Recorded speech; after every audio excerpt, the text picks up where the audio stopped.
Hey guys, not a Monster Hunter video, but just a random thought I wanted to share on Kickstarter and why I'm so hyped for the upcoming game, Bloodstained.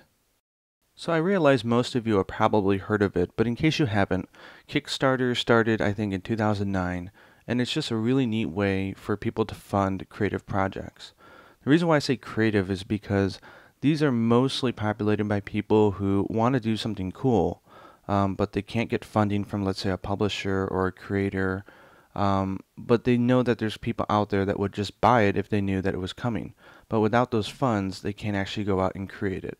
So this could be everything from aspiring book writers to musicians, to even game developers as well, because it's hard to get games made.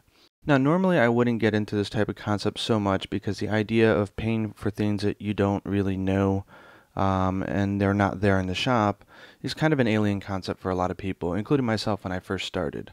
But it was Double Fine Adventure because I have such admiration for Tim Schafer and his company Double Fine, and they did a video that really woke my eyes up to this concept, which was that they really wanted to make a classic adventure, like click and point adventure game. But the problem was is that no publisher these days would back a click and point adventure. There's just no demand, there's no market, it's not provable. So he wanted to do a fan-backed project, but he was very clear about it, and I think this is why I have such a good impression of fan funding, is that he said, okay, you're going to back our project, and we're going to make behind-the-scenes videos and bring you along for the trip, but we might fail spectacularly. But either way, you will get to see what we do with it, and maybe learn a little bit about game development, and hopefully we come out with a game. And it was a cool idea, the idea that, someone you respect or someone that has an idea you really are interested in needs some initial upfront funding, and there's no guarantee whether or not they're going to succeed or not. But depending on the way that they interact and they promise through like backer rewards, you can get some insight into how it's going. And it's a cool journey that you can take together. And as he said, like, it could end up being a really cool game. It could be a very bad game. It could end up not even being a product at all in the end. But we're on the adventure together, and we wouldn't be on that adventure if it wasn't for backing. So, anyways, I went into crowdfunding with the right mentality. I know some people got burnt and they realized I funded a project, it never came out, and stuff like that. But still, I think it's cool to look into if you haven't yet.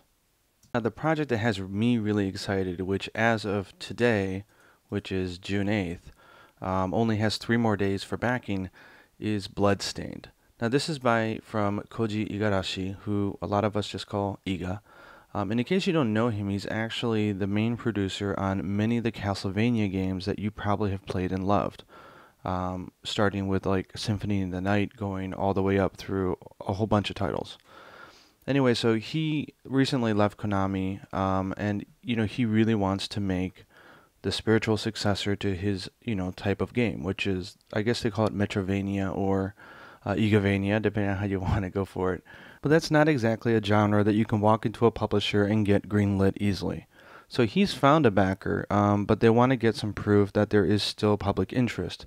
So he's gone to Kickstarter with the help of some awesome people to put his idea out there and say, hey, back my project. And it's almost like a pre-order. So like you're going to pre-order it for cheaper than it's going to be before it comes out, get some cool rewards, help me fund the project that I'm passionate about and I want to make.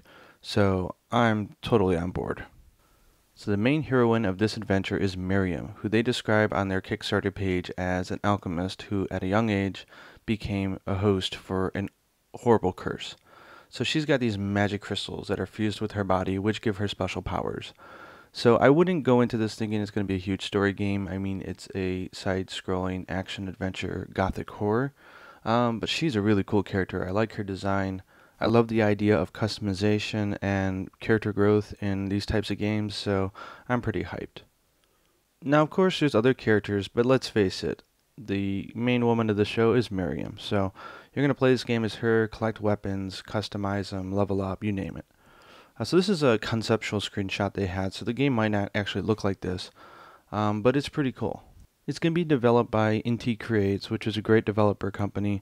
But the thing that also has me really excited is that he's gotten Michiru Yamane back for music. Now, if you don't know Yamane-san, she's done your favorite soundtracks for these types of games, and you probably didn't even know it. So go on Wikipedia or something and check her out. She's awesome. So the project's already received a lot of funding, so it's definitely going to happen. But the more that people fund it over the next 3 days, the more cooler stuff they're going to be able to push to get in there. So if you're into these types of games, you've never heard of Kickstarter, I suggest you go check out their page. I have a link for it in the description. And if you like it, give it a backing, whether it's just a few bucks or 20 bucks or whatever. And let's see Igarashi-san get to do what he loves to do. Other projects I've backed on Kickstarter include The Mighty Number 9, because it's actually thanks to Inafune-san that I even came to Japan. I've been obsessed with the Mega Man games that he created since I was a kid, and it inspired me to want to move to Japan, to want to learn Japanese, and to make games, and that's what I'm doing now. I also backed Soulforge, which I wasn't so happy with the way it turned out, but that's okay. It was a collectible digital trading card game, and they were working with Richard Garfield. So it had a lot of promise, but it was interesting seeing some of their ideas get fleshed out and come into being. I also backed Republic because Ryan Payton is an awesome guy, and they had some interesting ideas, and I wanted to see those ideas sort of come into being. So it was a cool experiment. I liked the overall product that they made, and you should check it out if you haven't already. But that was a fun one to back. Lots of cool videos as well. And of course, I also backed Reading Rainbow. This is something because of my age, because I'm 34 now, that I grew up on. So it was sort of a chance to give back for all the fun and enjoyment it gave me. I'll add that this has just been my personal feelings about Kickstarter and my own excitement for Bloodstained. I haven't been paid or offered or asked to do any advertising for these guys. So anyways, these are just my personal takes, and I hope you check them out if you're interested, and happy funding.